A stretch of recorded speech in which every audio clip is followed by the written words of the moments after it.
Hello साथियों, मैं BL लूणा मेरे यूट्यूब चैनल स्टडी टाइम में आपका हार्दिक स्वागत करता हूं।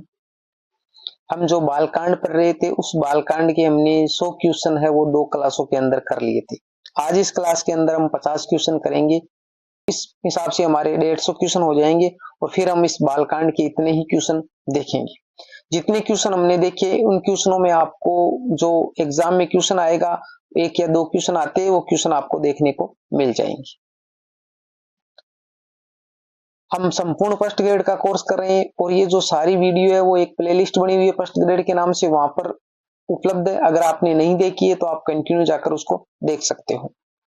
वीडियो पसंद आती है तो इसको लाइक करिए। किसी भी प्रकार का आपका डाउट कंफ्यूजन होता है तो आप मेरे को निसंकोच कमेंट करके पूछ सकते हो। बिना समय गंवाए हम शुरुआत करते हैं क्लास की। तो आज का हमारा जो पहला क्वेश्चन है, वैसे 101 नंबर का क्वेश्चन है और इस क्लास का ये पहला क्वेश्चन है। तुलसीदास ने मानस रूप सरोवर में सुंदर जलचर जीव किसे कहा है? तो काव्य के जो 9 रस है उसको सुंदर सरोवर, जो सुंदर जीव जलचर कहा है, तो काव्य के 9 रसों को। 102 नंबर का क्वेश्चन है, भारद्वाज ने किस मुनि के चरण पकड़कर उन्हें प्रयाग में रोक लिया था? तो वो है याज्ञवल्क्य के। 103 नंबर का क्वेश्चन है, मंजन फल पेखिए तत्काला काक होही पिक बकहु मराला। इन पंक्तियों में तुलसीदास ने किसकी महिमा का वर्णन किया है? तो सत्संग की महिमा का वर्णन किया है।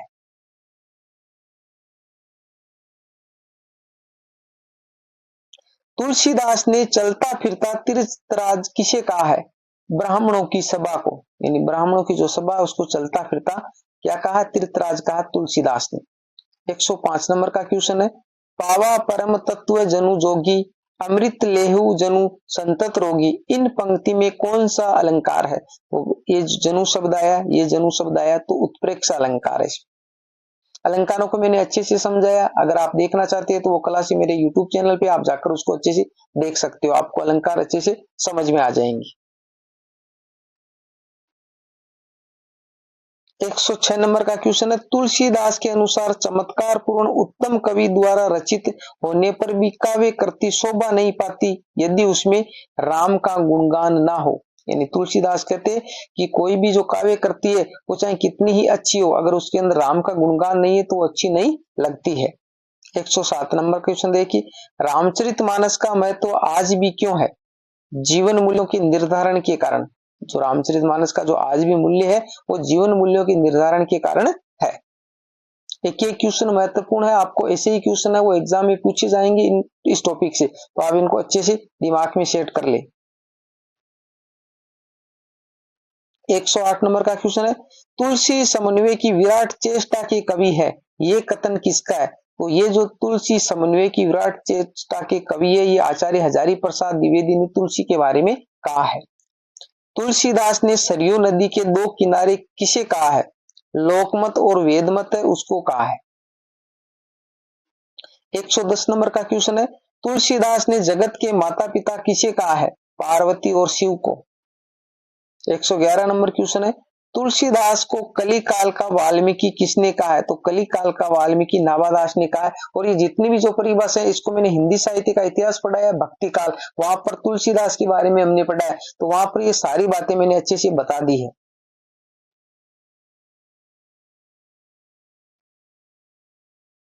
112 नंबर का क्वेश्चन है, मूक होई वाचाल पंगु चढ़ी गिरिवर गहन, इस पंक्ति में किस अलंकार का प्रयोग किया गया? तो इसके अंदर विभावना अलंकार आया है।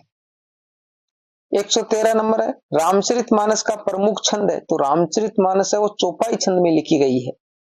चौपाई जो हमारे छंद है वो दे रखा है सिलेबस के अंदर, तो मैंने बताया 16 मात्राओं का छंद होता है, ये अच्छे से मैंने बताया।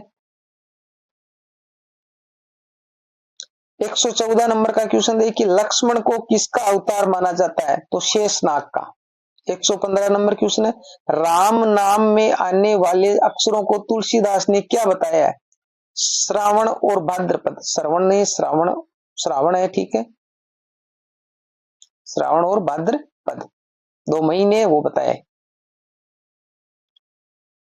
116 नंबर क्वेश्चन है, रामचरितमानस की रचना कब की गई थी? संवत 1631 ईस्वी में। और ये महत्वपूर्ण मोस्ट क्वेश्चन है। 117 नंबर क्वेश्चन देखिए, कल्प कोटि लगी जाही न जाए, इस पंक्ति में तुलसीदास ने किसके चरित्र को करोड़ों कल्पों में भी नहीं गाए जा सकने की बात कही है? तो श्री राम की। 118 नंबर क्वेश्चन है, भगवान राम के पिता का क्या नाम था? आंसर अगले पैराग्राफ में है। तो भगवान राम के पिता का नाम दशरथ है। 119 नंबर क्वेश्चन, उस जंगल का नाम बताइए जहां भगवान राम, लक्ष्मण और देवी सीता वनवास के दौरान रुके थे। तो वो दंडकारण्य था। नाम हो गया दंडक दन अरण्य। यहां पर संधि हो गई है। कौन सी संधि हुई है आप मेरे को कमेंट करके बताइए। 120 नंबर का क्वेश्चन है, तुलसीदास ने कलयुग में कल्याण पाने का एकमात्र उपाय क्या बताया है? राम के नाम का स्मरण, यानी जो राम के नाम का स्मरण है वो करेंगे तो आप कलयुग में कल्याण पा सकते हो। 121 नंबर का क्वेश्चन है, तुलसीदास ने किस नदी को मानसरोवर की पुत्री बताया है? तो जो सरयू नदी है उसको क्या बताया है? मानसरोवर की पुत्री। 122 नंबर, चारी सिंहासन सहज सुहाए, जनु मनोज निज हाथ बनाए, इसमें कौन सा अलंकार? तो देखो जनु शब्द आया तो उत्प्रेक्ष अलंकार है। जनु, मनु, मनहु, मानो, मनु, इस प्रकार के जो शब्द आते वहां उत्प्रेक्ष अलंकार होता है। ये शॉर्ट तरीका है कि जनु शब्द देखा और आपने उत्प्रेक्ष अलंकार कर दिया। बाकी उत्प्रेक्ष अलंकार को अच्छे से समझने के लिए आप जो मेरे YouTube चैनल पे मैंने अलंकारों को बताया, आप जाकर वहां पर अलंकारों को अच्छे से देखिए। जरूरी नहीं है जहां पे जनु शब्द आए तो उसके अंदर प्रत्येक में ही उत्प्रेक्ष अलंकार हो। ठीक है, उसको अच्छे से उसका अर्थ समझना होता है।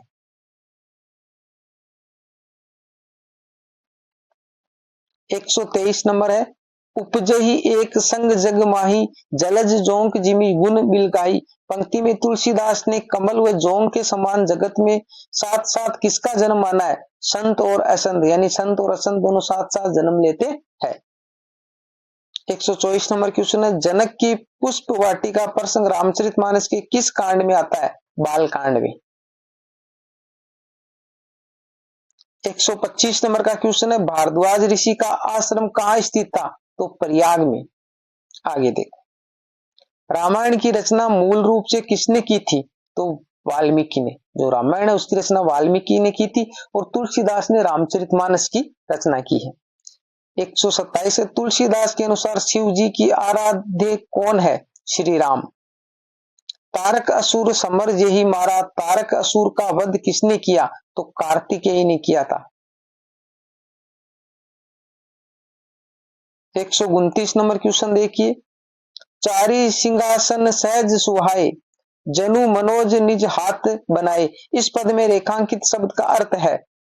तो कामदेव। मनोज शब्द है, उस मनोज शब्द का मतलब होता है कामदेव, इसका पर्यायवाची शब्द है मनोज का। 130 नंबर, मूक होई वाचाल पंगु चढ़ी गिरिवर गहन, इस पंक्ति में किसकी महिमा का वर्णन किया गया है? श्री राम की महिमा का वर्णन किया गया है। 131 नंबर का क्वेश्चन है, भावार्थ रामायण किसने लिखी थी? तो एकनाथ ने लिखी थी। 132 नंबर का क्वेश्चन है, तुलसीदास को किसने मुगल काल का सबसे बड़ा आदमी कहा है? स्मिथ ने। मुगल काल का सबसे बड़ा आदमी स्मिथ है, स्मिथ ने कहा। इस प्रकार याद कर लीजिए कि मुगल काल का सबसे बड़ा आदमी स्मिथ है। तो तुलसीदास को मुगल काल का सबसे बड़ा आदमी स्मिथ नाम का जो विद्वान है उसने कहा है। 133 नंबर है, किस वैद्य ने भगवान राम को लक्ष्मण के प्राण बचाने के लिए संजीवनी बूटी के बारे में बताया था? तो सुषेण नाम का जो वैद्य था उसने बताया था। 135 नंबर का क्वेश्चन है, बालकांड के अनुसार किसके शाप के कारण भगवान विष्णु ने राम के रूप में अवतार धारण किया? नारद के शाप के कारण। 136 नंबर का क्वेश्चन है, सिए मुख शशि भये नयन चकोरा, तुलसी ने किसके नेत्रों को चकोर पक्षी कहा है? राम के नेत्रों को।